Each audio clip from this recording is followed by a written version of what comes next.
Good morning, सुप्रभात, केम छो, सलाम। उम्मीद है आप सब लोग बेहतर होंगे, अपना ध्यान रख रहे होंगे।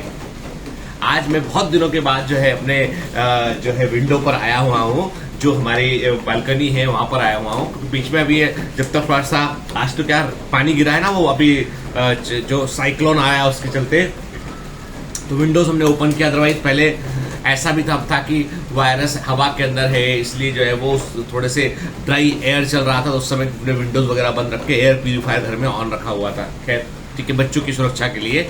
खैर आज पानी गिरा, कई घंटों से पानी गिर रहा है, धीमे धीमे बारिश हो रहा है। तो अब इस बात की तसल्ली है कि भाई जो भी होगा हवा में वो नीचे आके जो है बह गया होगा टाइप से। तो अभी खिड़की विड़की खोल सकते हैं, थोड़ा पता नहीं नेचर से के पास रहने में जिस तरह का एक सुख है, जो मजा है, वो किसी दुनिया की किसी और चीज में मिल ही नहीं सकता है।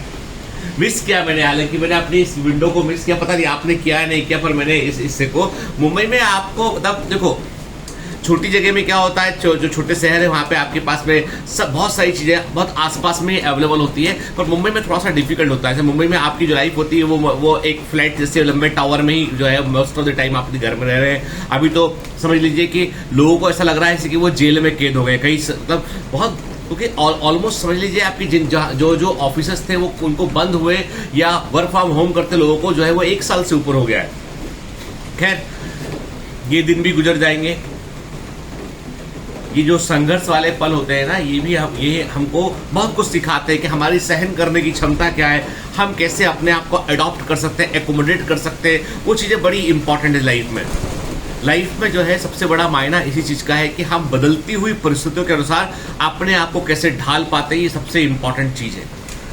आप में से कई लोग कहते हैं सर कभी आप जो है वो कोई आपके बचपन की या आपके पहले की मजबूरी वाली कोई कहानी आप कभी बताते नहीं है। आप हमेशा जो है वो मोटिवेटिंग बात करते हैं या आप कोई अचीवमेंट के बारे में बात करते हैं। क्योंकि पता नहीं, मुझे ऐसा लगता है, मैं पर्सनली, हो सकता है मैं गलत भी हूं, पर पर्सनली मुझे ऐसा लगता है कि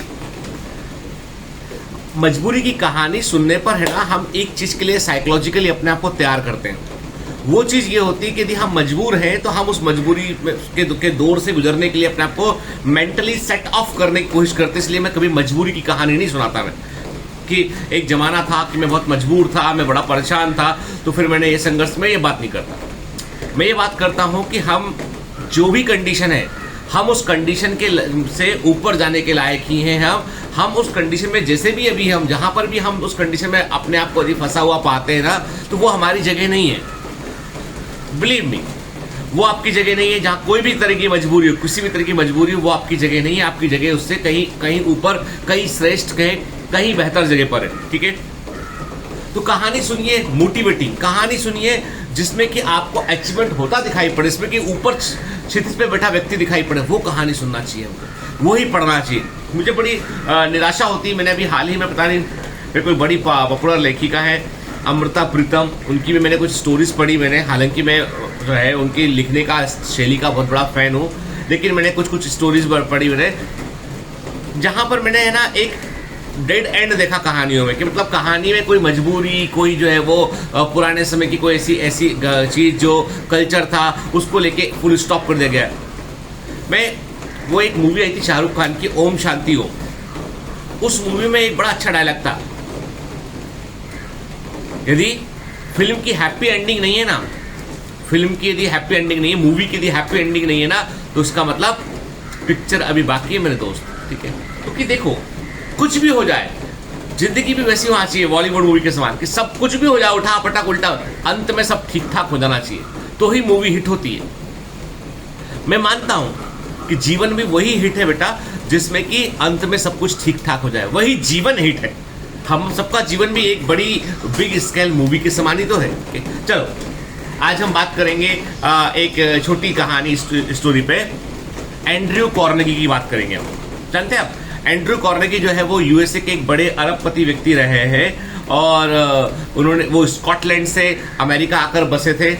और अमेरिका की एक बहुत अच्छी बात यह कि अमेरिका सारे देश कंट्री के लोगों को अपने यहाँ एक्सेप्ट करता है। तो स्कॉटलैंड से एंड्रयू कार्नेगी जो है वो अमेरिका आकर बसे, वहाँ उन्होंने अपना स्टील का बिजनेस को शुरू किया। उन्होंने शुरू में असफल भी रहे, फिर सफल हुए, और जो है वो देश के टॉप 40, देश के 40 सबसे अमीर व्यक्तियों में एक थे एंड्रयू कार्नेगी।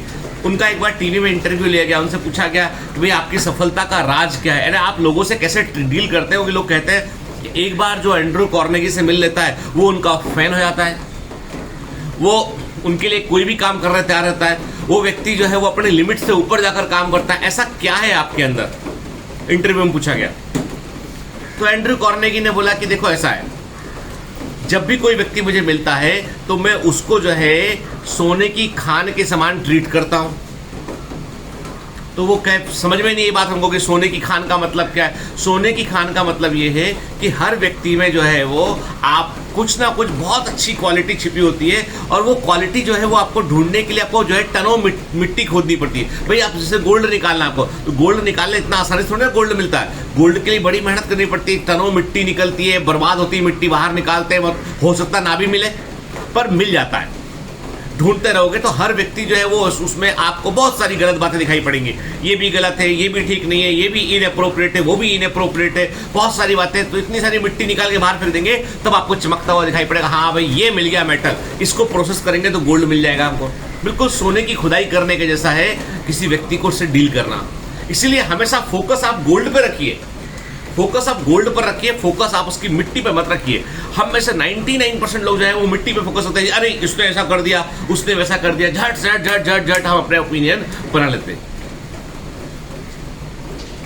मैं इतना ही जानता हूं कि मेरे पास साथ में मतलब देखिए इस दौरान पिछले कुछ 1-2 साल में मेरे को भी जो है ऑनलाइन में जो है वो जैसे मैंने ऑनलाइन स्कॉलरशिप की हेल्प के लोगों की हेल्प करना चाहा, मैंने है ना, मैंने कुछ किया। तो कुछ ऐसे लोग हैं जिन्होंने जो है वो इस प्रकार से चीट किया इनडायरेक्टली, जब उनको पकड़ लिया गया उसके बाद क्षमा माफी भी मांगा, माफ भी कर दिया गया, फिर वही हरकत। तो अंत में हमने यही डिसाइड किया कि भैया कनेक्शन 0 कर दिया जाए, सामने वाले व्यक्ति से कम्युनिकेट करना बंद कर दिया जाए और उसे माफ कर दिया जाए।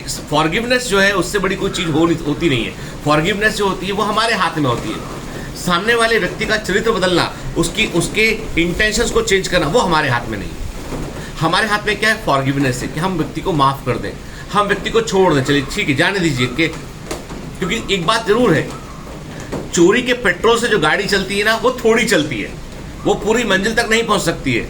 आपको गाड़ी को मंजिल तक लेकर जाना है तो आपको पेट्रोल खरीदना पड़ेगा, अर्जित करना पड़ेगा आपको। ये सच्चाई है, जिंदगी का बहुत बड़ा फैक्ट है। तो लाइफ में हमेशा जब भी लोगों से मिलते हो तो बहुत सारी मिट्टी निकलेगी, उसमें से लोगों में से बहुत सारी ऐसी क्वालिटी मिलेगी। आपको केवल एक बेस्ट क्वालिटी जो उसके अंदर का सोना है उस पर फोकस करना है आपको। एंड्रू कार्नेगी वही करते थे। धीरूभाई अंबानी ने भी एक बार अपनी एक बुक में लिखा था, उन्होंने कुछ पब्लिश हुआ था, उन्होंने लिखा था कि आई बेट ऑन पीपल, के मैं लोगों पे दाव लगाता हूं। मैं धंधे पे दाव नहीं लगाता, मैं बिजनेस के बारे में नहीं प्रेडिक्शन करता, मैं लोगों के बारे में प्रेडिक्शन करता कि ये व्यक्ति का इतना एम्बिशन ये अच्छा कर जाएगा। ठीक है, मैं वही कहता हूं कि हमेशा व्यक्ति जो होता है ना, हर व्यक्ति, जिससे अभी आपको बता दूं मैं बायोमेंटर्स में जो एक बड़ा इंटरेस्टिंग नया फीचर शुरू होने वाला है वो है बायोमेंटर्स बटालियन।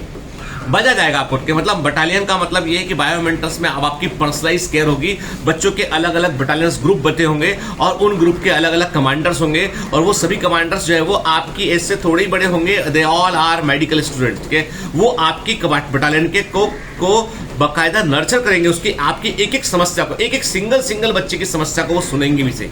आपके पूरे सफर के दौरान, चूंकि वो आपसे ठीक थोड़े पहले ही एग्जाम निकाले तो उनको पता है कि क्या कहाँ पे फंस रहे हैं, तो वो टीचर, जैसे टीचर को तो पता लगता है सब कुछ ठीक है, पर एज ए स्टूडेंट कौन आपकी हेल्प करेगा। तो हम लोगों ने एक कॉन्सेप्ट को शुरू किया, बटालियन का। तो बायोमेंटर्स बटालियन जो है, मैं ये मानता हूं कि 2022-23 वाले बैच के लिए एक मिरेकुलस कॉन्सेप्ट है कि आपके जस्ट सीनियर आपकी जो है वो हेल्प करेंगे आपके, और आपको आपकी छोटी छोटी समस्याएं जो होती है, कि डिप्रेशन है, प्रॉब्लम हो रही है, सर हमको मन नहीं लग रहा, वो छोटी छोटी समस्याओं पर आपका ध्यान देंगे। और बटालियन जो है वो अपने आप में एक अलग, और सब बटालियन के बीच आपस में कंपटीशन भी रहेगा। तो मतलब कॉम्पिटिटिव फील जो स्पिरिट है ना वो एकदम हायर साइड रहेगा, मतलब रियल आर्मी वाला फीलिंग हमको बायोमेंटर्स में आने वाला है। और हमने हमेशा एक वक्त हमको लोगों ने बोला कि आपके 1 मिलियन सब्सक्राइबर नहीं हुए अभी तक, आपका चैनल तो स्लो ग्रोथ पर है, आप यहाँ पर हैं, आपकी तो ग्रोथ रुक गई है, आप जो है वो आजकल जो ट्रेंड बदल गया उसके ट्रेंड के हिसाब से आप ओल्ड हो गए हो, आप जो है इस कोचिंग फील्ड के जो है वो क्या बोलते हैं उसको आलोकनाथ हो गए हो आप। ठीक है, तो मैंने कहा अच्छी बात है, बहुत अच्छी बात है, आलोकनाथ हर मूवी में आता है, लेकिन ठीक है, लेकिन बाद में जो किया वो ठीक ही था, लेकिन कहने का मतलब ये है कि नहीं, what we are focusing on, we are not focusing on कि YouTube सब्सक्राइबर तो कितना पहुंचा हमारा, ठीक है, कितना पैसा कमा लिया हमने, कितना इम्पैक्ट छोड़ा हमने, और वो इम्पैक्ट कितना लॉन्ग टर्म सस्टेन किया। दैट इज अवर गोल। हमारा लक्ष्य जो है कि ये हमारा सिंपल सा लक्ष्य है कि हम उस चीज़ पे फोकस करें कि हम कितने बच्चों तक पहुंच के हमने उनके साथ में जो हाथ मिलाकर, हमने कंधे से कंधा मिला के साथ सफ़र में साथ दिया हमने उनका, कि सफ़र क्या कंटिन्यू रहा, आगे भी हम उनसे जुड़े रहे, क्या हमने किसी की किस प्रकार से मदद की, ये हमारे लिए मायने रखता है। अब यूट्यूब पे हमारे 1 मिलियन 2 मिलियन 5 मिलियन सब्सक्राइबर हो भी जाए, और यदि हम जो है केवल अब जो है वो ये सोचे हम कि हम चलो ठीक है हम महान हो गए आज, तो वो गलतफहमी होगी। मुझे लगता है कि आंशिक असफलता जो हमको मिल रही है उसने हमको ये सिखाया है, उसने हमको आंशिक असफलता ने सिखाया हमको कि भाई ग्राउंड पर रह के, ग्राउंड की जमीनी हकीकत को पहचान कर जम से मेहनत कीजिए आप, क्योंकि वक्त जो है वो बदलता जरूर है। कभी कभी देर लगती है, कभी कभी देर लगती है, थोड़ा समय लग सकता है, पर वक्त बदलता जरूर है। और वो आपको बस वहीं तक, वो जो सफर का, जब एक लंबे सफर में होता है तो कहीं पर रोड खराब भी आता है, अप्स एंड डाउन भी आते हैं, ठीक है, हम सफर का ये रास्ता भी क्रॉस करेंगे। ऐसा नहीं कि बायोमेंटस, मैंने कहा ना बायोमेंटस में बहुत बड़ी संख्या में ऐप पर सबके बच्चा जुड़ा हुआ, लेकिन तब भी यदि हम अपने आसपास के दूसरे लोगों की ग्रोथ देखते हो तो हमको लगता है कई बार मन में कि यार कि ऐसा हम लोग क्या कर रहे हैं ऐसा जिसमें कि हमको जो है और इम्प्रूवमेंट की गुंजाइश है, जो हमें करना चाहिए। हम लोग बहुत सोचते भी हैं इस पर, कोशिश भी पूरी करते हैं इस पर अब, लेकिन अब लैंग्वेज को हम जो है वो इंटरटेनिंग या बहुत फॉलो नहीं कर सकते हैं, हम इररिलेवेंट वीडियोस भी नहीं डाल सकते हैं, हम इररिलेवेंट टैग भी नहीं इस्तेमाल कर सकते हैं। तो हम जो इथिकली जो कर सकते हैं वो हम कर रहे हैं। फिर हम स्पैमिंग भी नहीं कर सकते, मतलब बहुत सारी ऐसी चीज़ें हैं कि हम किसी चैनल पे आके स्पैम कर रहे हैं अपने आप को, वो भी नहीं करते। तो जो इथिकल चीज़ें कर सकते हैं वो हम कर रहे हैं। बाकी हमें इतना पता जरूर है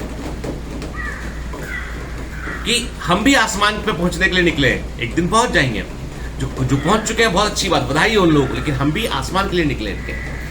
वक्त लग सकता है लेकिन सफर तो चलता रहेगा लगातार। बस वही जिंदगी में क्या होता है, पॉजिटिविटी, ये सोचना होता है हमेशा कि नहीं क्या है।